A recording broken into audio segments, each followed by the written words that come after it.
Depending on how you use that power, you will come to the end of your life and feel great fulfillment or great regret. Rather than giving your power away in anger and in indulging that, retain all of your power and use all of that energy to seek understanding. Ultimate power ultimately lifts. You know, I've studied a decent amount about Machiavelli. His approach is, dog eat dog, manipulate if you need to, win if you need to. But I've also studied the zeitgeist of his environment and what was needed to just survive and stay alive. He saw the brutality of governments and regimes and the Medicis and others that had great power. I think that society is evolving beyond that, beyond this need to manipulate or pretend to this. And I actually believe that the future of leadership, we're just in this transitionary stage in many ways, really, with humanity. I think AI is a piece of that. But in terms of emotional dimensions as it pertains to leadership, I believe that the future leaders and future business owners will be rewarded for their transparency, for their authenticity.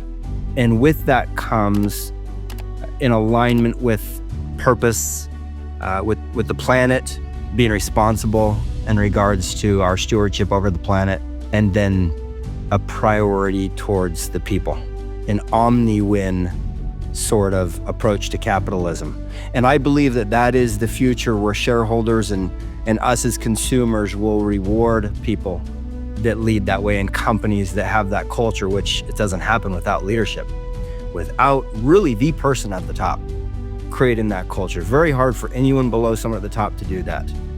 So it has to be presidents, it has to be CEOs, it has to be people who shape the culture of their businesses. So I think that that's a problem that ultimately will be corrected, is ultimately being corrected right now as people upgrade their leadership to be more emotionally aware and more conscious. And so I think that, yes, leaders can aspire to power for corrupt purposes. Oh, would it help me, with this, with those things perhaps that aren't pure?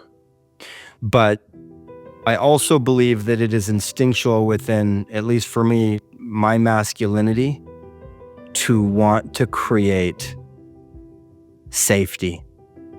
Not just physically, not just for, means and so forth, but where people feel, their nervous system feels at peace. They feel peace, not peace of mind, but they feel it in their body. And since having that recognition, I've had several people come to me and express to me that I helped them to feel safe. And so that was almost this feedback loop that made me want to do it more, because I loved that feeling so much. So I believe that power can be very good, very healthy, and perhaps is even instinctual in us.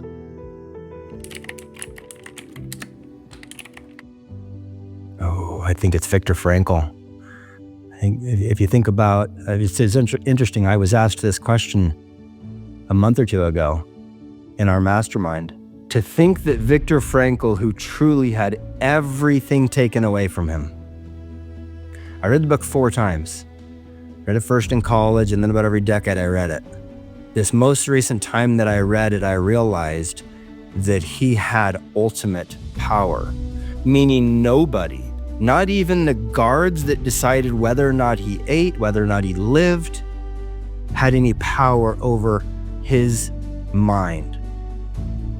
That to me is ultimate power. Nobody's renting any space. Nobody is taking a portion of my attention or energy and displacing it, putting it where I don't want it to be, involuntarily. That is giving power away. It's the ultimate slavery. It's mind control. And institutions do it, religions do it, governments do it. And as we take our power back, the Nazis did it when they put people in Auschwitz. Of course, that's the most drastic example we can think of. But even in that setting, in that most drastic extremity, Viktor Frankl said, I realized it. I could actually change the whole way I respond between the stimulus of the guard coming in and my response. And that is that little short space between stimulus and response. That's a very precious moment. because it's in that moment that we decide how much power we are going to retain and how much power we're going to leak or give away to someone else. So Viktor Frankl.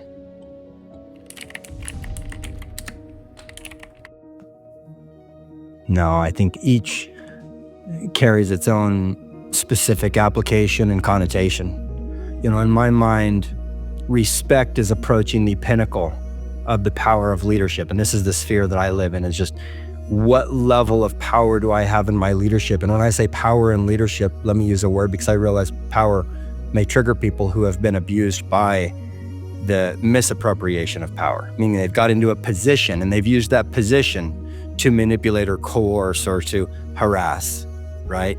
And so I'm not talking about power in that way, the way that we generally look at it in society. I'm talking about the power to lift, the power to love, the power to offer companionship or friendship or a part of my heart, like a balm. The power that leaders have to affect brightness, hope, encouragement into the lives of their people, the people that work with them, that work for them, that report to them, or that report to the people that report to them, or 7 layers down, whatever it may be. Those leaders have great power or influence to, in very positive ways, affect how these employees live their lives. I'm not talking how they live their work lives. I'm talking that because most of their waking life is spent working for you or someone on your team or for your company. What I mean is, when they go home from that job and they're with their lover or their children or their friends or their roommates, are they going home feeling fulfilled and recognized that they've made a contribution? Do they feel seen? Do they feel understood? And leaders have great power to ensure their culture is one where everyone feels they're going home successful. That's great power and great responsibility. And I would say, if somebody seeks after that in alignment and in integrated with themselves, then that is a great ambition to have.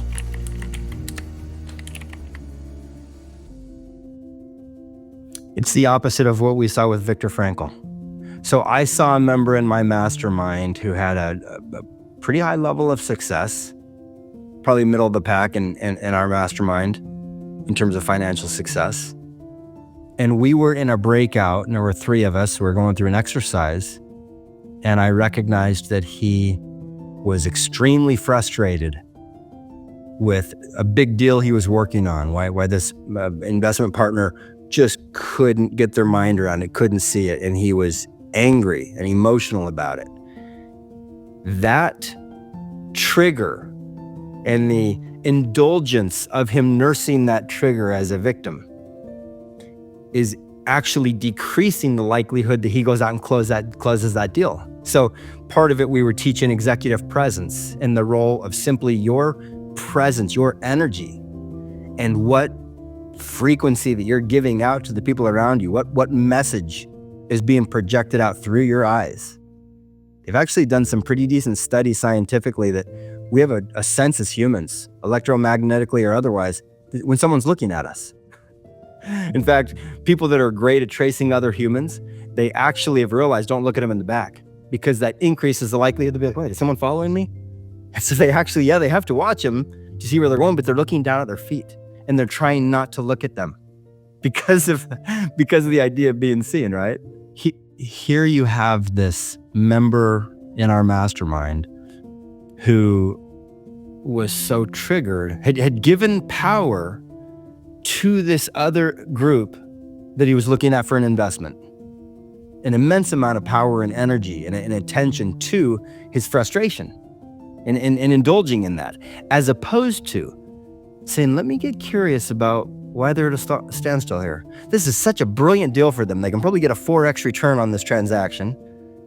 Why are they not doing it? Let me understand a little better what their hesitations might be. Let me dig in and really get into the buyer mentality. What is it they're looking for?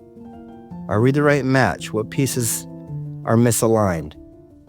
and then using that to then increase the likelihood that you can go close that deal. So rather than giving your power away in anger and in indulging that, retain all of your power and use all of that energy to seek understanding, to get curious about why they're left me at the altar, why they didn't close. I had a deal like that happen in 2018, a $40 million deal. They left me at the altar. And I finally called and said, tell me what's going on. And they said, well, here are the 8 things that would need to happen. And this is why we aren't closing this deal. And I thought, he was so honest and open with me about it. I appreciated it so deeply. And that helped me tremendously.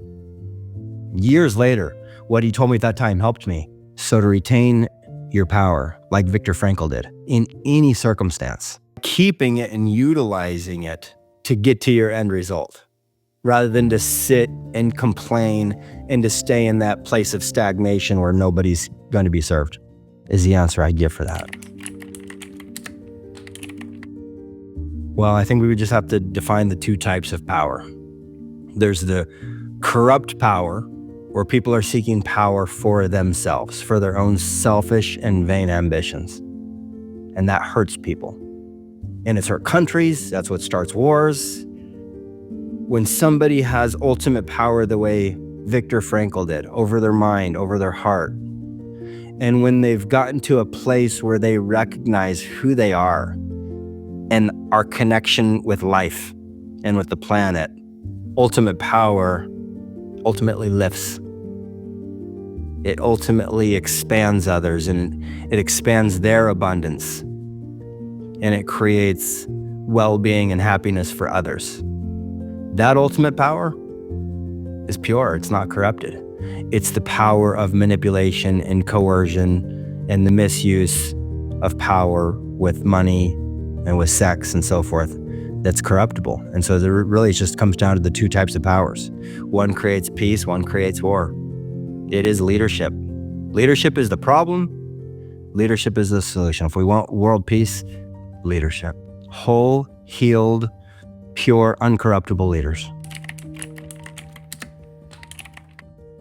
I love Stephen Covey's 7 Habits. He teaches to put first things first. That the things that are most important in your life can never be at the mercy of the trivial things that maybe are urgent right now, a little fire here or there now.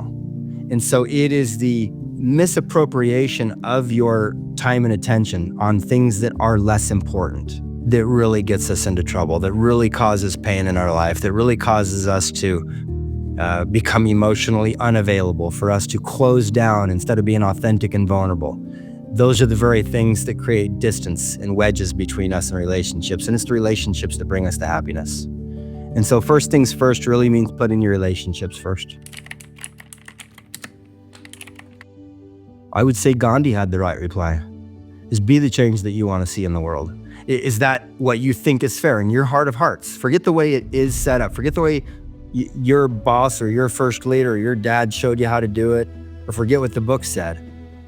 Just check yourself and say, do I believe that this is the way that I had to do this? Is the rules that were created, the dogma that people live by, these assumptions, do I believe that that's healthy? Do I believe that being inauthentic and lacking in any level of vulnerability, do I believe that's going to serve me? No, I don't. I don't believe the script that I need to constantly be brave. I can never cry. I can't be open and share my own insecurities with my own team. No, I gotta have a strong face, show that I have no fears, no worries. I just deceived people, right? So I have to look and say, no, I, Vince, in integrity, can't live by the script that I've been given with capitalism and today's leadership in so many dimensions. And so then I have to say, no, I believe that part of the solution is us transcending that level of the way the game is played and saying, I'll play it differently. And perhaps others will begin to play it differently, which I believe is happening. I believe that there are great leaders across the world that are very aware. They're highly conscious. They're letting their brain lead with the heart. And we need a lot more of that. Well, there's 2 ways to lead somebody. You could push or pull. If you think about a rope on the ground trying to push that versus pulling it, versus leading from the front, think about the options of compulsion, pushing somebody, versus from the front with gentle persuasion. I think persuasion is a positive thing in leadership, is that persuasion fills this role of helping others to see that these actions would be in their best interest. It would be conducive to their own well-being. It would be accretive to the success as they go up into the next level of their own career development and so forth. And so those leaders that are out front leading as a servant, I believe that's an enlightened or a higher conscious leadership versus the typical capitalistic leadership, which is more of carrot and stick. Can I bribe you to do this, or can I push you to do this? As opposed to connecting with the heart like the King of Hearts and saying, I'm a leader of hearts because people trust me. And so they'll follow me, they'll allow me to be a mentor and allow me to help them to succeed, help them to ensure that they feel recognized and that they're on a development path, that they're becoming the best versions of themselves. You know, it's really frustrating to have tremendous success in business and finance and to feel unfulfilled. I remember taking a drive with about $1.5 million or $2 million worth of cars. Son was driving a new 911 Porsche, daughter was driving also a Porsche. I was in a new Bentley. And getting there to this Airbnb, which was $2,000 a night, and thinking, I feel like I've had the major successes that I had hoped to have at this point. Why do I feel like this is it? Is this it right here? And I'll tell you why, because again, those things are never enough. Money is never enough. Success at a big level is never enough. And so the reason that the fulfillment evades people who have been very successful financially is because they're malnourished. Very wealthy, but the other dimensions of their life, their physical health, their spirituality, their relationships, their recreation, has been starved. And so they went after this thing that was shiny, that society told them, this is how you define success. You know, how does society define success? Well, money. There's a great book by Clayton Christensen. How will you define success? How will you measure success? And that's the more important question, because it's not money. It's actually, I think, a combination of things, and at the core, it's relationships. Relationships happen to be more successful when you have money. So it's a component. They're more successful when you have great health. And so that's a component. When you have an alignment to yourself and your purpose and your spirituality. And so those are the aspects that lead to people not evading fulfillment, even when they have money. They've just got to have better balance in their lives, and the priorities are out of whack. I think movies do a great job of portraying this, and that is people have this persona. I'm rich, I'm successful, I'm a CEO, I drive these cars, or I have these boats, whatever, airplanes, private jets, and people outside looking in just admire and gawk and want to be them and just think they have no problems. And of course, then they see them on social media, and that's depressing because they are just reassured, oh, look, they have no problems. Look, they're in Hawaii, they're in Paris. You know, I had somebody come up to me at church and say, Vince, seeing you on all these vacations is actually kind of upsetting to me. And he kind of giggled a little bit, but I could, also sense the truth of it. The reality is all the money in the world isn't going to bring somebody fulfillment if the relationship is starved. People on the leadership scale either swing way over to, I am the problem, I can't do anything right, I shouldn't be here, imposter syndrome, or way over to the other side. I'm the best in the world at this. I can't do anything wrong. There's no way this was my fault. I'm the best. I'm smarter than everybody else. I believe that the way to balance those two is to have the right combination of confidence, inner confidence, not outward, look at me, look at what I'm portraying, but a deep inner confidence and connection to self, and humility. When you have those two paired, and it's not just that you exemplify that, but you are that. You are confident, you are humble, you are grateful. When you stay in that state, And if you're a little too far off over here of, man, I'm just the shit here and my shit doesn't stink, or I'm over here and man, I can't do anything right. I'm such a failure. I don't know, Vince, confidence. Or I'm over here this way, Vince, humility. And it's that combination of, yes, I do deserve this. And yes, I'm going to stay humble. And yes, I can do this. And I know that I'm enough, even if none of this even works out. And therefore, I can be totally free without any risk to fully play my music, rather than, as Tagore said, stringing and unstringing my instrument and dying with my music still within me. Yeah, anyone who is seeking validation and power through corruptible means, they are setting themselves up for disappointment. In fact, I'll make up a word. They're going to anticipate it, think it's coming.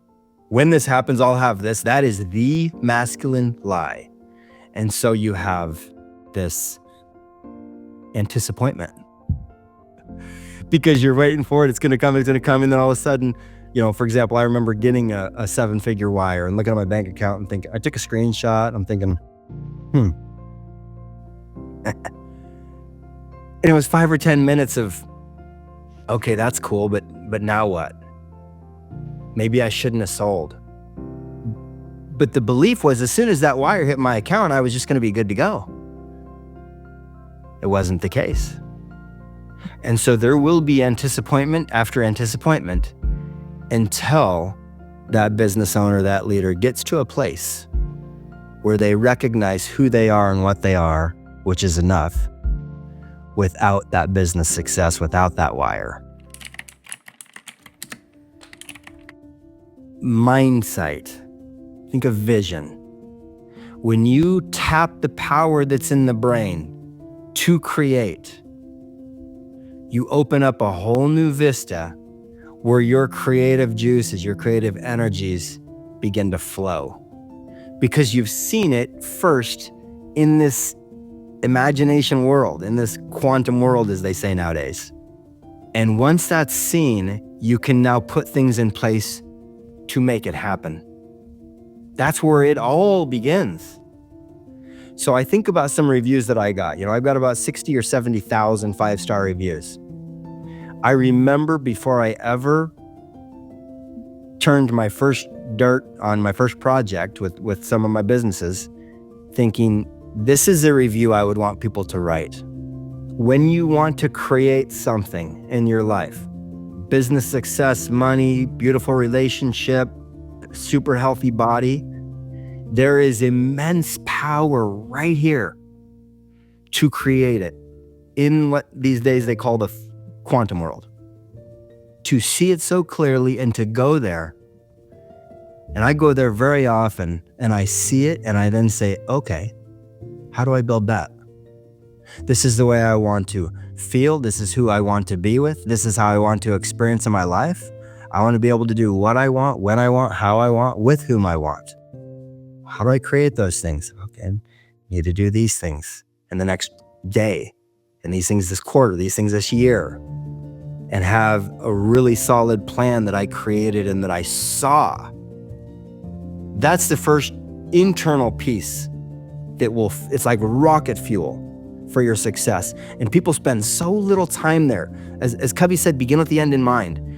Really, go back to your funeral and work your way backwards from your funeral. What are they saying there? Now let's go back to the nursing home. You're 95 years old. Who are you next to? What are you talking about? My wife and I have had this conversation 100, 1,000 times. Keep working your way back. What are you celebrating with your employees? What are you celebrating with your kids? What are you most proud of doing?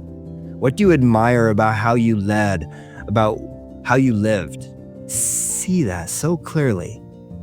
And then don't let anything obscure that. Don't let the clouds occlude that vision of what you see in the future. So it's that piece and then the second piece. And I don't know which one's more important.